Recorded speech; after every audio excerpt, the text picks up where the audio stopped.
Hello student, class 12 chemistry chapter first solution. First chapter student आपका solution. Solution क्या होता है? सॉल्यूशन होता है होमोजीनियस मिक्सचर टू और मोर सब्सटेंस। जब टू एंड मोर सब्सटेंस आपस में मिक्स हो जाएंगे तब जो मिक्सचर बनेगा उसको क्या बोलेंगे? सॉल्यूशन। और सॉल्यूशन जो होता है वो नेचर में कैसा होता है? होमोजीनियस नेचर होता है सॉल्यूशन का। होमोजीनियस का मीन्स इसके अंदर जो भी कंपोनेंट प्रेजेंट है, जैसे सॉल्यूट एंड सॉल्वेंट प्रेजेंट है, तो सॉल्यूट अगर कंप्लीट डिजॉल्व होगा सॉल्वेंट में तो उसको बोलेंगे होमोजीनियस सॉल्यूशन। अब components of solution. Components of solution, देखिए अगर किसी सॉल्यूशन में टू कंपोनेंट हैं तो उसको बाइनरी सॉल्यूशन बोलेंगे। अगर किसी सॉल्यूशन में थ्री कंपोनेंट प्रेजेंट हैं तो उसको ternary solution. Four component present है तो उसको क्वाटरनरी सॉल्यूशन बोलेंगे। तो यहाँ पे हम डिस्कस कर रहे हैं बाइनरी सॉल्यूशन को डिस्कस करेंगे। तो बाइनरी सॉल्यूशन में कितने कंपोनेंट होंगे? Two component, solvent and solute. Solvent क्या होता है? A component which is present in the largest quantity is called the solvent. जो सॉल्यूशन में लार्जेस्ट क्वांटिटी में प्रेजेंट होगा जो कंपोनेंट, उसको सॉल्वेंट बोलेंगे। सॉलिड क्या होगा? The component which is present in small quantity. जो सॉल्यूशन में स्मॉल क्वांटिटी में प्रेजेंट होगा उसको सॉल्यूट बोलेंगे। ठीक है स्टूडेंट, जो लार्ज क्वांटिटी में प्रेजेंट होगा सॉल्यूशन में उसको सॉल्वेंट, जो स्मॉल क्वांटिटी में प्रेजेंट होगा उसको solute. Types of solution depending upon the physical state. Physical state की बेस पे सॉल्यूशन को कितने टाइप में डिवाइड कर सकते हैं। तो देखिए जो फिजिकल स्टेट है, मैटर जो है, मैटर की फिजिकल स्टेट कितनी होती हैं? थ्री फिजिकल स्टेट होती हैं, सॉलिड, लिक्विड, गैसेस। उसी के बेस पे जो सॉल्यूशन है वो भी थ्री फिजिकल स्टेट में होता है, solid solution, liquid solution and gases solution. अब सॉलिड सॉल्यूशन को डिस्कस करें पहले, तो सॉलिड सॉल्यूशन भी थ्री टाइप का होगा। सॉलिड सॉल्यूशन भी थ्री टाइप का होगा। यहाँ पे सॉल्यूट, यहाँ सॉल्वेंट एंड इसका एग्जाम्पल। अब स्टूडेंट यहाँ पे सॉल्वेंट सभी में क्या है? सॉलिड है। सॉलिड सॉल्यूशन में सॉल्वेंट क्या है? सॉलिड। तो यहाँ पे ये याद रखने की बात है कि जिस सॉल्यूशन में अगर सॉल्वेंट जिस टाइप का होगा, सॉल्यूशन में अगर सॉल्वेंट की फिजिकल जिस टाइप की होगी तो वो सॉल्यूशन उसी टाइप का होगा। अब देखिए इसमें सॉलिड सॉल्यूशन में जो सॉल्वेंट है उसकी फिजिकल स्टेट क्या है? सॉलिड। तो सॉल्यूशन भी कैसा होगा? सॉलिड होगा। और लिक्विड सॉल्यूशन है तो लिक्विड सॉल्यूशन में सॉल्वेंट की फिजिकल स्टेट क्या है? लिक्विड है, तो सॉल्यूशन भी कैसा होगा? लिक्विड। गैसेस सॉल्यूशन में सॉल्वेंट की फिजिकल स्टेट क्या है? गैस है, तो सॉल्यूशन भी कैसा बनेगा? Gases solution. तो जिस टाइप का सॉल्वेंट होता है सॉल्यूशन भी उसी टाइप का बनेगा। अब देखिए यहाँ पे हम सॉलिड को सॉलिड में डिजोल्व करेंगे, सॉलिड को सॉलिड में डिजोल्व करेंगे तब कौन सा सॉल्यूशन बनेगा? Solid solution. Example, copper dissolve in gold. Copper भी सॉलिड होता है, गोल्ड भी सॉलिड होता है। जब दोनों को आपस में डिजोल्व कर देंगे तब सॉलिड सॉल्यूशन फॉर्म होगा। अब सॉल्यूट है लिक्विड, जब हम लिक्विड को सॉलिड में डिजोल्व करेंगे तब भी सॉलिड सॉल्यूशन फॉर्म होगा। Example, mercury with sodium. और यहाँ पे अमलगम बन जाएगा। अमलगम क्या होता है? मरकरी एंड सोडियम का मिक्सचर, उसको बोलते हैं अमलगम। अब मरकरी इसमें लिक्विड फॉर्म में होता है, सोडियम सॉलिड फॉर्म में होता है। तो लिक्विड को हम किस में डिजोल्व किया है? सॉलिड में, तब भी सॉलिड सॉल्यूशन बनेगा। अब हम गैस सॉल्यूट है और सॉल्वेंट क्या है? सॉलिड। तो गैस को सॉलिड में डिजोल्व कर रहे हैं तब भी सॉलिड सॉल्यूशन बनेगा। Example, solution of hydrogen in palladium. तो हाइड्रोजन गैस, पैलेडियम क्या होता है? सॉलिड होता है, तो एक सॉलिड सॉल्यूशन बनेगा फिर भी। अब लिक्विड सॉल्यूशन में भी सॉल्वेंट जो होगा वो लिक्विड होगा।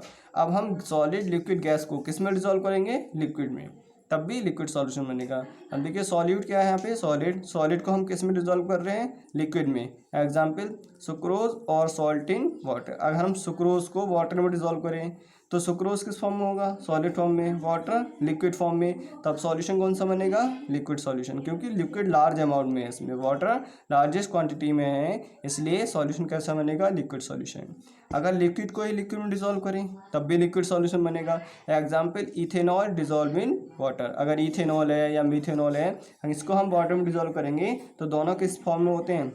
लिक्विड फॉर्म में होते हैं, इसलिए सॉल्यूशन कौन सा बनेगा? लिक्विड सॉल्यूशन फॉर्म होगा। गैस को लिक्विड में डिजोल्व करेंगे, example, oxygen dissolve in water. तो ऑक्सीजन गैस फॉर्म में होगी, वाटर लिक्विड फॉर्म में होगा, तब भी सॉल्यूशन कैसा बनेगा? लिक्विड सॉल्यूशन फॉर्म होगा। Last, gases solution. अब गैसेस सॉल्यूशन में सॉल्वेंट कैसा होगा? गैस। और इसके अंदर हम डिजोल्व करेंगे सॉलिड को, लिक्विड को, गैस को, तो ये किस में आएंगे? सॉलिड में। अब सॉलिड को हम किस में डिसॉल्व कर रहे हैं, गैस में, तो सॉलिड सॉल्यूशन गैस सॉल्यूशन कैसा में फॉर्म होगा, gases solution. Example camphor A nitrogen gas, camphor किस फॉर्म में होगा, सॉलिड, और नाइट्रोजन गैस फॉर्म होगा। तो इन दोनों का जब मिक्सर बनाएंगे तो यहाँ पे हमें गैसेस सॉल्यूशन फॉर्म होगा। लिक्विड डिजॉल्व इन गैस, जब लिक्विड को गैस में डिजॉल्व करेंगे।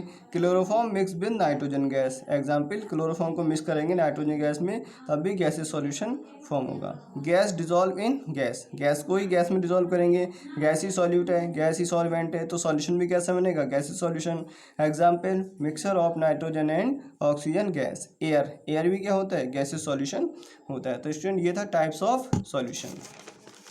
अब नेक्स्ट, अब सॉल्वेंट के बेस पे, सॉल्वेंट के बेस पे सॉल्यूशन कितने टाइप का होता है, 2 टाइप का, aqueous solution, non aqueous solution.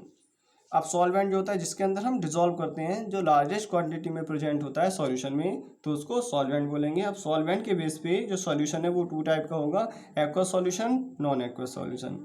Aqueous solution क्या होगा, जिसमें सॉल्वेंट वाटर हो, जिसमें अगर हम सॉलिड को वाटर में डिसॉल्व कराएं तो सॉल्वेंट वाटर हो तो वहाँ पे सॉल्यूशन कैसा होगा, एक्वस सॉल्यूशन।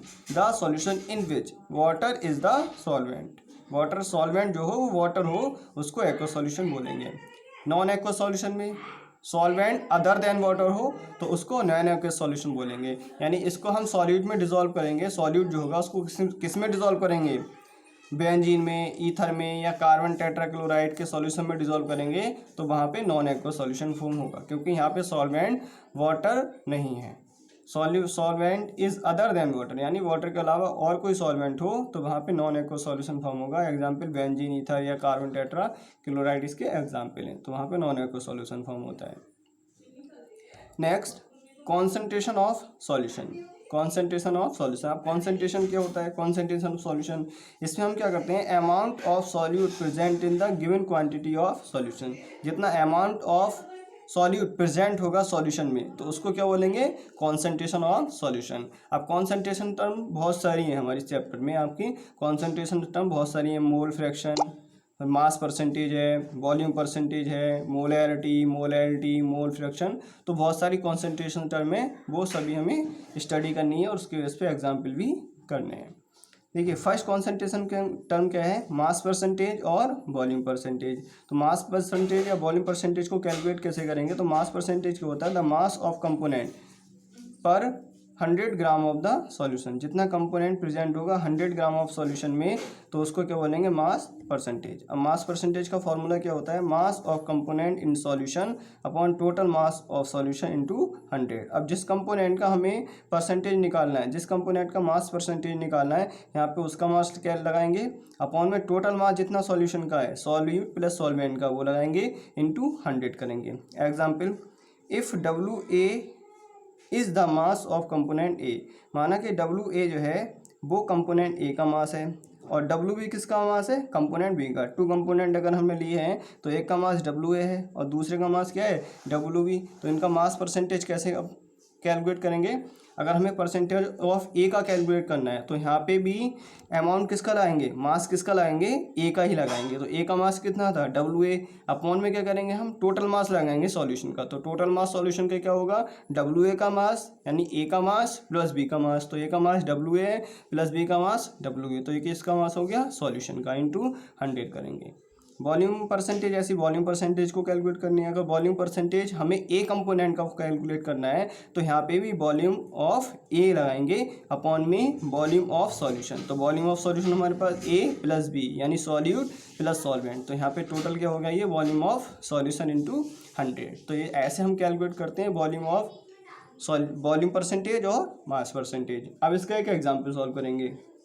देखिए, if 11 gram of oxalic acid, हमारे पास 11 ग्राम क्या है, ऑक्जेलिक एसिड है, are dissolve in 500 ml of solution, और हमने उसको डिजॉल्व किया है 500 ml ऑफ सॉल्यूशन में, उसको डिजॉल्व किया है, जिसकी डेंसिटी कितनी है, 1.1 ग्राम पर लीटर इसकी डेंसिटी है। What is the mass percentage of oxalic acid in solution, तो ऑक्जेलिक एसिड का हमें मास परसेंटेज कैलकुलेट करना है सॉल्यूशन में। तो देखिए गिवन वैल्यू क्या है गया हमारे पास, मास ऑफ ऑक्जेलिक एसिड कितना गिवन है, 11 ग्राम, वॉल्यूम ऑफ सॉल्यूशन कितना गिवन है, 500 ml, डेंसिटी कितनी गिवन है, 1.1 ग्राम पर मिलीलीटर। तो यहाँ पे हम डेंसिटी कैलकुलेट करेंगे। अगर डेंसिटी स्टूडेंट यहाँ पे गिवन नहीं होती, क्वेश्चन में डेंसिटी नहीं दी होती, तो यहाँ पे हम टोटल मास यानी मास दिया होता है, इस पे ml की जगह क्या दिया होता, मास ऑफ सॉल्यूशन, तो हम ये डायरेक्ट मास ऑफ सॉल्यूशन लगा देते हैं। लेकिन यहाँ पे डेंसिटी दी है तो इसलिए पहले हम डेंसिटी से मास ऑफ सॉल्यूशन को कैलकुलेट करेंगे। यानी यहाँ पे हमें क्या चाहिए, टोटल मास ऑफ सॉल्यूशन चाहिए। जब भी हम परसेंटेज निकालेंगे, मास परसेंटेज, तो यहाँ पे हमें टोटल मास चाहिए सॉल्यूशन का, तो टोटल मास चाहिए तो वो हम किससे कैलकुलेट करेंगे, डेंसिटी से, क्योंकि यहाँ पे वॉल्यूम गिवन है तो इसलिए हम मास कैलकुलेट करेंगे यहाँ पे। तो वॉल्यूम ऑफ सॉल्यूशन कितना है 500, डेंसिटी कितनी है 1.1 ग्राम पर ml। तो डेंसिटी का फॉर्मूला क्या होता है, 11th क्लास में आपने पढ़ा होगा, ये डेंसिटी होती है मास अपॉन वॉल्यूम, यानी mass of solution upon volume of solution. तो स्टूडेंट्स यहाँ से हम क्या कैलकुलेट कर लेंगे, मास ऑफ सॉल्यूशन हम कैलकुलेट कर लेंगे। तो mass of solution equal to क्या हो जाएगा, density into volume of solution हो जाएगा। अब डेंसिटी कितनी है 1.1, वॉल्यूम कितना है 500, तो टोटल कितना हो गया, मास ऑफ सॉल्यूशन कितना हो गया 550 ग्राम। ये क्या आ गया, मास ऑफ सॉल्यूशन। अब हम फॉर्मूला लगा देंगे यहाँ पे, mass percentage of oxalic acid, ये हमें कैलकुलेट करना है। तो यहाँ पे भी मास ऑफ कंपोनेंट करेंगे upon total mass of solution into 100। अब मास ऑफ कंपोनेंट, यहाँ हम किसका मास निकालते हैं, जिसकी परसेंटेज हमें निकालनी होती है, जिसकी मास परसेंटेज निकालनी होती है उसका मास यहाँ पे लगाएंगे upon total mass of solution into 100। अब मास ऑफ कंपोनेंट यानी हमें परसेंटेज किसकी निकालनी है, ऑक्जेलिक एसिड की, तो ऑक्जेलिक एसिड का मास कितना गिवन है 11 ग्राम, तो यहाँ पे हम 11 करेंगे। टोटल मास ऑफ सॉल्यूशन कितना आया हमारे पास 550 ग्राम, तो ये हम यहाँ पे करेंगे इनटू 100। तो mass percentage of oxalic acid हमारे पास 2% आ गया oxalic acid. Thank you students.